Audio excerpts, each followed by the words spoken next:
신 하나님 아버지, 이 시간 하나님의 은혜를 구합니다. 하나님께서 말씀 가운데 우리에게 찾아오시고 우리 가운데 임재하여 주시고 생명의 빛을 저희들에게 비추어 주시옵소서. 이 생명의 말씀 붙잡고 또 저희들이 매일의 삶 가운데 살아가는 저희 모두 되게 하여 주시기를 예수 그리스도 이름으로 간절히 기도합니다. 아멘. 오늘 제목은 특별한 일을 앞두고 네, 그러면 이게 무슨 의미인지 잘 모를 것 같아서 부제를 달았습니다. 열두 사도의 선택과 또 예수님의 기도라는 부제로 말씀을 전하겠습니다. 신자라면 당연히 기도를 합니다. 기도하지 않는 신자란 엄밀히 말하면 신자라고 할 수가 없겠죠. 기도를 하는 신자들은 여러 가지 부류가 있는데요. 잘못된 기도를 정말 많이 하는 신자가 있을 거고 기도 자체를 별로 하지 않는 신자가 있을 겁니다. 잘못된 기도를 하지만 많이는 하지 않고 가끔 하는 신자가 있는 반면 또 바른 기도를 또 아주 가끔 하는 신자들이 있습니다. 물론 바른 기도를 많이 하는 신자들이 있죠. 여러분은 어느 부류에 속한다고 생각하세요? 한번 잠깐 생각해 보십시오. 오늘 본문 내용을 요약하면 예수님이 기도하신 후에 12사도를 선택하셨다입니다. 그래서 오늘 말씀을 통해서 저는 예수님의 그 기도와 12사도를 선택한 것 사이의 관계를 통해서 우리의 기도를 좀 돌아보려고 합니다. 언제, 어떻게, 또 왜 기도해야 하는지 말씀을 통해서 전하고요. 오늘 말씀을 통해서 여러분 기도 가운데 하나님과 깊이 교제하고 또 여러분의 기도가 더욱더 하나님 앞에서 풍성해지기를 간절히 바라는 마음으로 말씀을 전하겠습니다. 먼저 13절에서 16절부터 보겠습니다. 밝음에 그 제자들을 부르사 그 중에서 12를 택하여 사도라 칭하셨으니 곧 베드로라고도 이름을 주신 시몬과 그의 동생 안드레와 야고보와 요한과 빌립과 바돌로메와 마테와 도마와 알페오의 아들 야고보와 셀롯이라는 시몬과 야고보의 아들 유다와 예수를 파는 자 될 가룟 유다라. 예수님께서는 무엇인가를 하시고자 무엇을 하시고 날이 밝자마자 미리 정하신 많은 제자들을 부릅니다. 그리고 그 제자들 중에서 다시 12를 택하셔서 사도라고 칭하시죠. 예수님이 12를 선택하신 이유가 무엇일까요? 구약 성경 시대에는 하나님께서 오늘 구약 성경 본문에 읽었던 것처럼 아브라함과 이삭과 또 야곱 그리고 야곱의 12아들을 통해서 12지파를 만드시고 그 12지파를 통해서 구약의 이스라엘 백성 즉 하나님의 백성들을 만드셨거든요. 그래서 예수님께서는 바로 이 12를 택해서 하나님 나라의 전파 사역을 통해서 신약의 교회인 새로운 하나님 나라의 백성들을 만들게 하기 위해서 12를 택하신 겁니다. 그러니까 그냥 임의로 택하신 것이 아니라 구약의 하나님 나라의 백성과 신약의 하나님 나라 사이에는 단절된 부분도 있지만 연속성 속에서 하나님의 교회를 만드시기 위해서 12를 택하셨습니다. 그래서 12사도는 신약의 교회의 기초돌이다 이렇게 이해를 하시면 됩니다. 그래서 우리가 다른 말로 영적인 이스라엘이다 또 새 이스라엘이다 이렇게 말하죠. 요한계시록 21장에 보면 하나님의 교회를 상징하는 새 예루살렘이 하나님께로부터 내려오잖아요. 근데 그 예루살렘 성을 묘사할 때 12문과 또 12그 성곽의 기초 안에 12지파 또 12사도의 이름이 새겨져 있습니다. 그것은 교회가 무엇인가를 말씀해 주죠. 이처럼 예수님께서 12사도를 선택하신 일은 하나님의 구원 역사에 있어서 정말로 중요하고 획을 긋는 그러한 특별한 일이었습니다. 다음으로 간단하게라도 오늘 본문에 나오는 12제자들의 명단을 제가 정리를 해드리겠습니다. 앞으로 여러분이 신약 성경을 계속 읽다 보면 계속 나오는데 지금 이 시간은 여러분에게 제가 정보를 제공한다 생각하고 들어두시면 좋겠습니다. 첫 번째 사도는 누굽니까? 예, 베드로죠. 어부 출신이고 또 의리가 넘치고 다혈질이고 또 나서기를 참 좋아하는 그런 인물입니다. 그러니까 12사도들과 교회의 대표가 됩니다. 여러분 이걸 참 잘 아셔야 되는데 사도 베드로는 그 대표로서의 역할을 한다고 이해하시면 됩니다. 지도자 격이죠. 마태복음 16장 18절에 보시면 예수님께서 베드로의 이름을 부르시면서 내 교회를 이 반석 위에 세우겠다 그렇게 말씀하시거든요. 근데 이것은 이 사도 베드로가 앞으로 탄생하게 될 그 신약의 교회의 대표로서 예수님께서 내 교회를 세우겠다 이렇게 말씀하셨는데 로마 가톨릭은 이걸 잘못 해석해서 교황이 이 베드로의 권세, 사도권을 물려받아서 교황만이 그리스도의 대리자, 바이카라고 그러죠. 그 역할을 한다고 해서 교황을 우상시하는 그런 종교가 되었습니다. 다음은 안드레입니다. 베드로의 동생으로 역시 어부죠. 그리고 야고보와 요한이 나오는데요. 다른 성경에는 세베대 아들 또 우레의 아들이라고 그렇게 말하고 있습니다. 역시 베드로와 동업하는 어부들입니다. 이들의 어머니가 살로메인데요. 예수님의 어머니인 마리아와 자매지간입니다. 그러면 예수님과 이 야고보 요한은 어떤 사이입니까? 네. 이종 사촌. 예, 맞습니까? 네. 그리고 야고보는 사도행전에서 누가복음 뒤에 사도행전이 나올 텐데 초대교회 지도자 중에서 최초로 순교했던 사람입니다. 그리고 요한은 예수님이 가장 사랑하시는 제자였고 또 요한복음, 요한 1서, 2서, 3서, 그 요한계시록까지 기록한 성경의 저자였고 또 예수님의 사도들 중에 가장 장수했던 사람입니다. 그리고 빌립이라는 인물이 다섯 번째로 나오는데요. 예수님께 나다나엘이라는 제자를 소개했던 사람입니다. 그리고 바돌로메라는 제자는 자신의 이름이 아니라 아버지의 이름을 말하는데요. 학자들마다 의견이 분분하기는 하지만 바로 이 바돌로메가 나다나엘이라는 제자와 같은 인물이다. 이게 가장 유력합니다. 그리고 일곱 번째로 마태인데요. 지지난주에 했죠. 세관에 앉아 있다가 예수님께 부름을 받은 그 제자입니다. 마태복음을 기록한 세리죠. 그리고 도마는 뭘로 유명합니까? 네, 의심 많은 회의론자입니다. 예수님의 부활을 믿지 못해서. 근데 그 디두모라는 이름도 있거든요. 이 디두모라는 건 쌍둥이라는 뜻입니다. 헬라어로. 그래서 도마가 아마 두 쌍둥이 형제가 있었나 봅니다. 그래서 도마라고 하기도 하고 또 디두모라고도 합니다. 그 다음은 알페오의 아들 야고보가 있고요. 그리고 셀롯이라는 시몬이 10번째입니다. 가나나인 시몬과 같은 사람인데요. 이 사람은 셀롯 당원 출신입니다. 그러니까 이스라엘의 자유와 독립을 위해서 투쟁하는 그런 아주 열심 당원에 들어가는 그런 제자이죠. 그리고 11번째는 야고보의 아들 유다인데요. 이 사람은 예수의 동생은 아닙니다. 다데오일 가능성이 높은 자고요. 마지막으로 12번째 가룟 유다입니다. 이 가룟 유다는 예수를 나중에 은 30에 팔고 배신자가 됩니다. 그리고 나중에 자기가 스승을 팔았다는 그 죄책감 때문에 후회하고 그 은 30을 던져서 돌려주고 자살하고 죽는 그 제자입니다. 가룟 유다가 처음 예수님의 선택 가운데 있다는 것은 우리가 좀 생각을 많이 하게 되는데 예수님께서는 이 가룟 유다가 배신할 자라는 것을 알고 있었지만 그 하나님의 어떤 비밀스러운 그 섭리의 뜻에 순종해서 이 가룟 유다를 12제자로 선택했습니다. 여기서 가룟이라는 말은 그릇된 자다 이런 의미가 있긴 하지만 더 정확한 것은 그 지역 이름으로 이해하시면 됩니다. 그런 면에서 예수님의 12사도들 중에 이 가룟 유다가 유일하게 갈릴리 지방 출신이 아닌 다른 지방 출신입니다.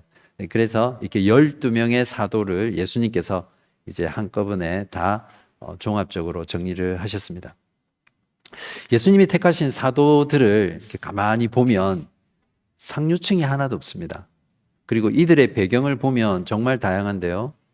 어부들, 세리들, 또 회의론자, 또 정치적 열심인자, 심지어는 배신자까지도 다 예수님께서 다양하게 부르신 걸 보면 하나님의 그 구원 사역은 하나님의 절대적인 주권이며 인간의 그 뜻을 이해할 수는 없지만 하나님의 섭리의 역사다. 그런 것들을 다시 한번 깨닫게 됩니다.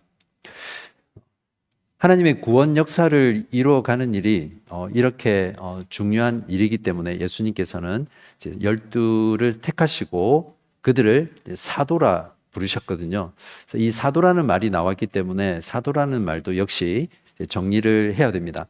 원래 사도라는 뜻은 보냄을 받은 자 이런 뜻입니다. 일반적인 의미에서는 예수님께 또는 하나님께 보냄을 받은 자, 또 아니면 그 당시 어떤 로마 제국 시대의 어떤 전령들, 이런 사람들을 다 사도라고 부를 수는 있겠죠. 그 의미로 치면.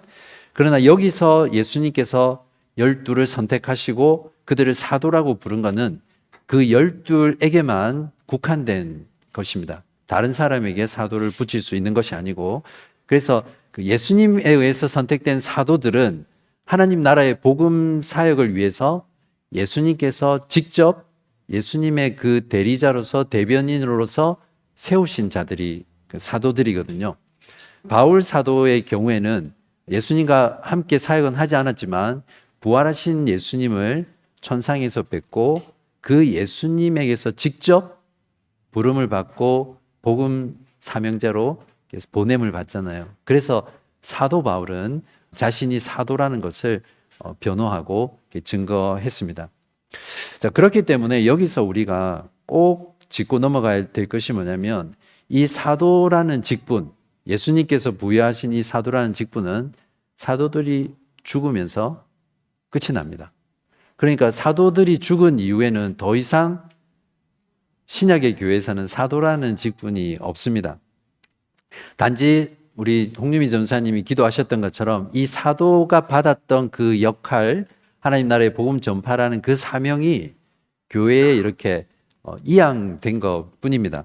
이것을 신학적으로, 아침부터 신학적인 말씀을 해서 그렇지만 한번 따라해 보시겠어요? 사도 직분의 종결. 사도 직분의 종결. 중요하기 때문에 제가 여러분한테 따라하라고 했습니다. 그러니까 하나님의 계신 이 성경 66권이 요한계시록으로 다 종결이 된 이후에는 더 이상 사도의 직분이 필요가 없고, 또 사도가 다 죽었기 때문에 이제는 사도 직분이 끝이 났다, 이제 그런 말입니다. 제가 왜 이 말씀을 드리냐면, 그렇기 때문에 바로 이 사도라는 것을 기준으로 이단을 너무 쉽게 분별할 수 있습니다. 누구든지 내가 사도다, 또는 사도의 직분을 가진 자다, 그리고 그래서 하나님께 또는 예수님께 직통 계시를 받는다, 이렇게 주장하는 사람이 있으면 그거는 무조건 잘못된 자들입니다. 아무리 양보해도 분명히 거짓 교사이고 거짓 선지자들입니다. 그들이 아무리 병을 고치고 또 기적을 일으키고 또 미래를 예언한다고 하더라도 자신이 사도라고 주장하고 자신이 사도 직분을 받았다라고 말하는 사람은 여러분이 절대 쫓아가면 안 됩니다. 제가 분명히 경고했습니다. 혹시 그런 사람들 쫓아가다가, 또 그런 교회 쫓아가다가 여러분 영혼이 잘못되면 저는 나중에 주님 앞에 가서 책임 없습니다. 분명히 말씀드렸어요. 분명히 내가 사도다, 사도적 직분을 가진 자다, 새로운 선지자다, 하나님께 직통으로 계시를 받은 자다, 이렇게 말하는 사람은 여러분 절대 쫓아가지 말고 또 믿지 마시기 바랍니다. 그래서 사도에다가 앞에 신, 제 성인데 신 사도 이렇게 붙이면 가면 됩니까? 안 됩니까? 네, 안 됩니다. 네. 오늘 본문에 이 사도라는 말씀이 나왔기 때문에 제가 높아심에서 다시 한 번 더 여러분에게 말씀을 드립니다. 기독교는 이제 사도라는 그 의미가 주듯이 보내는 종교입니다. 하나님께서는 천사 가브리엘을 보내셔서 구원자 메시아 예수 그리스도의 나실 것을 예고하셨죠. 그리고 세례 요한을 보내셔서 예수님, 하나님 나라의 그 왕으로 오실 그 예수 그리스도를 예비하게 하셨습니다. 그리고 하나님께서 직접 보내신 하나님의 대리자, 하나님이 보내신 자의 그 실체인 예수님이 오셨고요. 또 예수님은 오늘 12사도를 선택해서 세상 가운데로 하나님의 백성을 만들기 위해서 보내십니다. 그리고 지상의 모든 교회는 바로 그 사도적 사명을 물려받아서 모든 민족에게 가서 복음을 전하는 자들로 보냄받은 자들입니다. 그래서 기독교는 보내는 종교다, 이렇게 말을 할 수 있겠죠. 저희 바른교회 역시 지상교회의 하나님의 교회로서 이 땅에서 하나님 나라의 복음을 전파하는 이 사도적 사명을 진정 신실하게 감당하기를 바랍니다. 그저 저희가 교회에 와서 내가 은혜 받고 뭔가 유익을 얻기 위해서 교회에 나오는 것이 아니라 저와 여러분은 바로 하나님께 그리스도를 통해서 보냄받은 자들이라는 것들 꼭 명심하시고 내가 왜 교회를 오는지 또 교회 생활을 왜 하는지 꼭 기억하고 살아가시면 좋겠습니다. 자, 이처럼 예수께서 예수님의 많은 제자들 중에 12를 택하시고 사도라 칭하셨습니다. 이것은 하나님의 구원 사역에 있어서 정말 특별한 일이었고 또 하나님의 계시가 드러나는 그런 일이었습니다. 이 12사도는 교회의 기초가 되었고 또 다시 교회는 하나님 나라 전파 사역을 통해 주님 오실 그날까지 하나님의 새로운 백성들을 주님 앞으로 교회 가운데로 계속해서 불러냅니다. 바로 그것을 통해서 하나님은 하나님이 택하신 모든 하나님의 백성들을 종말 때까지 모으시고 그때 예수님께서 하나님 나라를 완성하십니다. 그래서 예수님께서는 이 특별한 일을 앞두고 무언가를 하셨습니다. 무엇을 하셨습니까? 12절을 보십시오.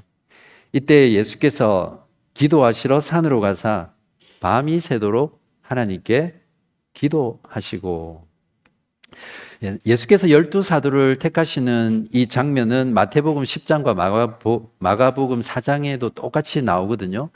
근데 유일하게 이 누가만 예수님께서 택하시기 전에 기도하셨다라는 부분들을 기록하고 있습니다. 그것은 이 저자가 이 기도가 얼마나 중요한 것인지를 독자로 하여금 또 우리들에게 강조하기 위해서겠죠. 여기서 이때라는 말은 예수님께서 하나님 나라의 복음 사역을 전파하시는 공생의 사역 중이라는 말씀이죠.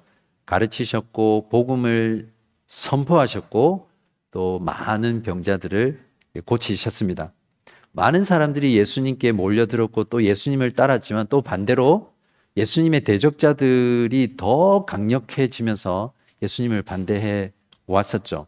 거기에다가 이제는 12사도를 선택해야 되는 하나님의 구원 사역에 있어서 절대적으로 중요한 일을 바로 앞에 앞두고 계셨습니다. 다음에 기도하시러 산으로 가셨다라는 말씀이 나오는데 예수님이 산으로 가신 그 산이라는 게 중요한 게 아닙니다. 우리는 이렇게 산을 중요하게 보는데 특히 한국 분들은 예수님께서는 어떤 방해 요소도 없이 하나님과 홀로 교제하기를 원하셨기 때문에 산을 선택했습니다. 여러분 혹시 아실지 모르겠지만 제가 대학생 때 이렇게 신앙생활할 때 보면 그 전에도 그랬다고 하더라고요. 그러니까 한국의 산은 기도하는 사람들로 꽉 찼었대요. 그래서 산기도가 참 많았는데 산에 등산하러 가면 등산객들이 시끄러워가지고 등산하지 못했다 할 정도로 과거 한국 교회는 이렇게 산기도를 중요하게 했었고 또 수많은 기도원들이 실제로 산에 있잖아요. 하나님의 아들이신 예수 그리스도는 어떤 산이라는 그 자체의 의미보다 누구에게도 또 어떤 것에게도 방해받지 않고 하나님의 아들이 하나님 아버지와 교제하기를 원하셨던 겁니다. 그래서 산으로 가셨습니다. 예수께서는 밤이 새도록 기도하셨는데요. 여기 밤이 새도록이라는 단어는 신약 성경에서, 원어 성경에서 여기에 딱 한번 나옵니다. 진행형하고 붙여서 밤을 새셨다라는 표현인데요. 그 말은 뭐냐면 예수님께서 기도하시다가 좀 힘드니까 잠깐 쉬시고 또 배고프니까 식사를 잠깐 하시고 아니면 또 주무시다가 이렇게 간헐적으로 기도하신 것이 아니라 밤이 새도록 날이 밝을 때까지 계속해서 하나님과 기도 가운데 계셨다는 말씀입니다. 말 그대로 기도하며 밤을 새신 것입니다. 기도해 보셔서 아시겠지만 30분 넘게 기도하는 거 힘듭니다. 많은 분도 계시겠지만 최대 길어야 1시간이죠. 1시간 기도하는 거 쉽지 않습니다. 물론 기도를 오래 하는 것은 중요하지 않습니다. 잘못된 기도를 2박 3일 금식해서 기도한다고 해서 그거는 큰 의미가 없거든요. 분명한 건 예수님의 이 밤새도록 하신 기도는 우리가 보통 하나님께 하는 기도와는 차원이 다른 기도였습니다. 얼마나 하나님 아버지와 나누실 말씀이 많으셨으면, 얼마나 하나님과 깊은 교제 가운데 나누기를 원하셨는지, 또 얼마나 지금 이 순간 하나님의 도움, 하나님의 은혜, 또 하나님의 함께 하심이 필요하셨는지 예수님께서는 하나님과 밤이 새도록 기도 가운데 교제하셨습니다. 여기서 예수님의 기도의 질이 어떤 것인지를 알려주는 중요한 단서가 있습니다. 한글 성경에 보시면 대부분의 영어 성경도 마찬가지인데요. 하나님께 기도하시고 이렇게 번역을 했습니다. 즉 기도의 대상으로 번역을 했죠. 그렇지만 이거는 원문이 주는 그 예수님의 기도의 뉘앙스를 온전히 이렇게 담아내고 있지는 못하거든요. 원어를 직역해 보면 제가 주보에 기록한 대로 하나님의 기도 안에서 밤을 새셨다 이렇게. 그러니까 즉 자신의 기도가 아니라 하나님의 기도가 있다는 겁니다. 바로 그 하나님의 기도로 주님께서는 밤을 새셨습니다. 그 말은 무엇이냐면 하나님의 뜻과 하나님의 성품과 하나님의 본질에 합당한 기도로 예수님께서는 하나님께 기도하셨다는 겁니다. 이것이 참된 기도의 본질입니다. 나중에 예수님께서는 십자가에 죽으시기 전에 그 십자가를 지시는 그 고난, 그 죽음, 무엇보다 하나님께서 버림받아야 하는 그 절대 고통의 시간, 또 두려움의 시간에 겟세마네 동산에 올라가서 땀이 핏방울이 되도록 기도하시잖아요. 근데 그때 드렸던 예수님의 기도도 정확하게 하나님의 기도 안에서 했던 기도입니다. 누가복음 22장 42절에 보시면 아버지여 만일 아버지의 뜻이거든 이 잔을 내게서 옮기시옵소서. 얼마나 주님께서 고통 가운데 계셨으면 이 잔을 마시길 원하지 않으셨던 겁니다. 그러나 내 원대로 마시옵고 아버지의 원대로 되기를 원하나이다. 예수님께서는 내가 원하는 것을 간구하지만 그 기도의 응답만큼은 내 뜻이 아니라 하나님의 뜻, 하나님이 원하시는 대로 이루어지기를 그것을 간구하셨습니다. 우리의 기도의 대부분은 살면서 내가 원하고 내가 바라고 내가 필요한 것을 내가 원하는 때에 내가 원하는 방식으로 내가 원하는 사람들을 통해서 주기를 기도하시잖아요. 저만 그렇습니까? 제 자신도 제 기도를 돌아보면 그런 기도가 너무 많아요. 기도는 결코 내가 원하는 것을 하나님을 보채서 얻어내는 어떤 요술방망이나 알라딘의 램프나 수단이 결코 아닙니다. 누군가 잘 말했듯이 참된 기도란 내가 원하는 것을 하나님께 기도하지만 그 기도가 깊어지고 깊어지면 질수록 내 뜻이 아니라 하나님의 뜻에 내 뜻을 맞추어 가는 것이 참된 기도다. 이제 그렇게 말을 했습니다. 예수님의 이 하나님의 기도 안에서 하는 이 기도를 통해서 우리는 참된 기도가 무엇인지 또 우리가 추구해 나가야 될 우리의 기도의 방향이 무엇인지를 잘 배울 수 있습니다. 대적자들이 살기를 등등해서 죽음의 위협을 해오는 그 위기의 순간에 하나님의 구원사에게 놀라운 계시인 12사도를 선택해야 되는 그 중요한 특별한 순간에 하나님의 아들이시고 성령으로 충만하시고 또 하나님의 능력을 덧입고 사람의 생각까지도 꿰뚫으시는 그 하나님의 아들 그분도 밤이 새도록 하나님께 기도했습니다. 하나님의 기도 가운데 하나님과 교제하고 하나님의 뜻을 묻고 하나님을 의지하는 기도를 했습니다. 하물며 저와 여러분은 얼마나 많이, 얼마나 간절히, 얼마나 깊이 하나님께 교제해야겠습니까? 우리가 살아가는 삶이 그렇잖아요. 시시때때로 위기를 만나고 또 중간중간에 얼마나 많은 선택과 결정을 해야 됩니까? 저 같은 경우도 선택 한 번으로 10년이 그냥 휙 지나가더라고요. 선택 3번 하니까 30년 흘렀습니다. 그래서 우리가 어떤 것을 선택하고 결정할 때는 하나님 앞에 진짜 기도해야 합니다. 평소에 기도하지 않는 건 그렇다 치더라도 위기의 순간이나 또 특별한 일을 앞두고 우리는 하나님께 기도해야 합니다.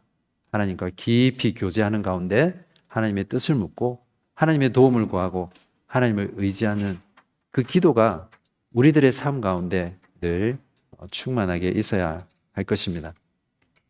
만약 위기와 특별한 일이 있음에도 불구하고 기도하지 않는 신자라면 2가지 중에 하나겠죠. 그 사람은 정말 간이 크거나 아니면 실제로는 하나님을 믿지 않는 겁니다. 기도의 능력을 믿지 않는 거죠.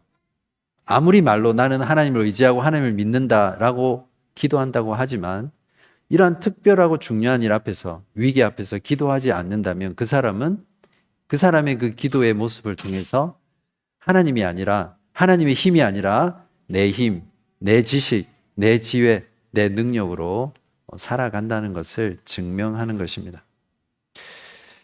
그래서 초대교회는 이 예수님의 모범을 따라서 교회가 위기에 처했을 때마다 또 교회가 특별한 일을 앞두었을 때마다 온 교회가 한 마음으로 합심해서 기도했습니다. 위대한 구원 역사였던 오순절에 성령이 강림했을 때 예수님의 제자들이 모여서 간절히 기도했잖아요. 바로 그때 성령이 임하시고 신약의 교회가 탄생했습니다.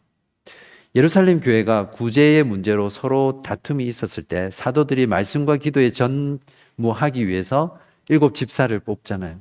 바로 그때도 하나님의 교회는 기도했었고요. 베드로가 옥에 갇혔을 때도 기도했었고, 바울과 바나바를 선교사로 파송할 때 안디옥 교회도 온 교회가 그 선교 사역을 위해서 기도했습니다. 저희 교회도 마찬가지입니다. 이제 5개월이 지난 신생교회입니다.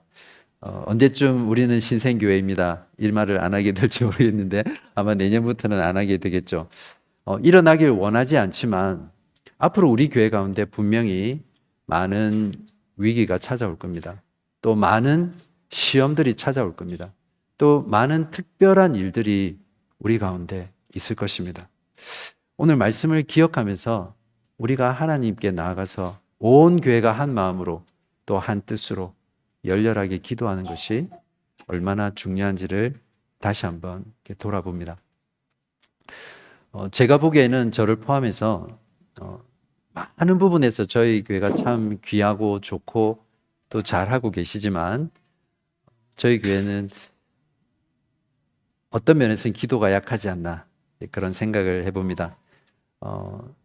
그냥 우리가 지나가는 말로 한인교회들을 비판하지만 한인교회들은 기본적으로 교회에서 함께 기도하는 시간이 많잖아요. 수요 기도회, 금요 철야, 토요 새벽 기도회, 새벽 기도. 그러니까 정말 그 기도가 어떤 기도였든 많은 기도의 모임이 있습니다. 그래서 절대적으로 기도할 수 있는 기회가 많고 또 성도들이 기도를 많이 합니다.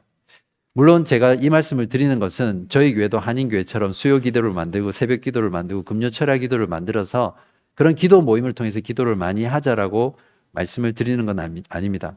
분명한 건 오늘 말씀이 가르쳐 주는 대로 우리가 여러분의 삶을 위해서 또 교회를 위해서 위기 가운데 특별한 일을 앞두고 우리가 함께 기도해야 된다는 것을 여러분에게 말씀드리고 싶습니다. 무엇이 특별한 일입니까? 우리가 매주 주일 이렇게 예배 드리는 일, 또 제가 말씀을 전하는 일, 또 아이들을 전도사님이 가르치는 일, 코이노니아 모임, 교리 강좌, 이 모든 것들이 하나님의 특별한 일입니다. 바로 그러한 말씀과 예배와 가르침을 통해서 하나님은 하나님 자신을 드러내시고 계시하고 그 말씀으로 죽어 있는 그 어둠 속에 있는 영혼을 구원해내시고 하나님의 백성들을 자라게 하시고 성장하게 하시고 강하게 하시는 거잖아요. 이것만큼 특별한 일은 없습니다. 그러니까 우리는 매주일 이 예배와 이 말씀을 위해서 또 아이들의 가르침을 위해서 코이노니 모임을 위해서 교리 공부를 위해서 하나님께 간절히 온 교회가 합심해서 기도해야 될 것입니다. 바라기는 어떤 방식으로 또 어떻게 해야 될지 우리가 계속해서 기도하면서 저와 목회팀에서 또 고민해야 되겠지만, 바라기는 여러분 가운데 자발적으로 예배와 또 말씀과 복음 전도 사역과 우리 아이들을 위해서 기도하는 그런 모임들이 많이 일어나면 좋겠고요. 또 여러분이 모일 때마다 이것을 위해서 기도하시기를 간절히 바랍니다. 예수님께서는 특별한 일을 앞두고 산으로 가사 밤새도록 기도하시고 12사도를 선택하셨습니다. 그리고 그 12사도를 통해서 장차 신약의 교회가 탄생하고 하나님 나라 백성이 주님 오실 때까지 계속해서 만들어질 것입니다. 개인적으로나 또 교회적으로 특별한 일을 앞두고 있을 때마다 우리 예수님의 기도의 모범을 따라서 하나님의 기도 안에서 정말 하나님과 깊이 교제하시고요. 또 하나님의 뜻을 묻고 하나님을 의지하는 가운데 더 깊은 기도로 나아가시고요. 또 우리에게 맡겨진 이 복음 전파의 사명을 신실하게 감당하는 저와 여러분 되시기를 주님의 이름으로 기도합니다. 아버지 하나님, 참 감사합니다. 잃어버렸던 하나님의 나라를 다시 회복시키기 위해 하나님의 아들 예수 그리스도를 이 땅 가운데 보내시고 12를 선택하셔서 그들을 통해 하나님의 백성인 신약의 교회를 만드시고 또 주님 오실 때까지 주의 백성들을 불러 모아주시니 감사합니다. 하나님의 아들 예수 그리스도께서 이 일을 위해 산으로 가셔서 밤이 새도록 하나님의 기도 안에서 기도하셨던 것처럼 우리들 또한 주님의 기도의 모범을 따라 기도하는 삶을 살아가기를 원합니다. 우리가 살아가는 삶에 많은 위기를 만나고 많은 시험을 만나며 많은 고난 가운데 살아가며 또한 저희 바른교회가 특별한 일들 가운데 늘 놓여 있사오니 하나님, 우리의 지혜와 우리의 능력과 힘에 의지하지 않게 하시고 주님처럼 하나님 앞에 나아가서 하나님과 깊이 교제하며 하나님의 뜻을 묻고 하나님의 도움과 은혜를 간절히 구하고 의지하는 저희 모든 교우분들 되게 하여 주시옵소서. 그리하여 기도하는 것이 기쁨이 되게 하시고 기도를 통해 말씀을 통해 하나님을 더 깊이 경험하는 우리 모든 바른교회 지체들 되게 하여 주시기를 예수 그리스도의 이름으로 간절히 기도합니다. 아멘.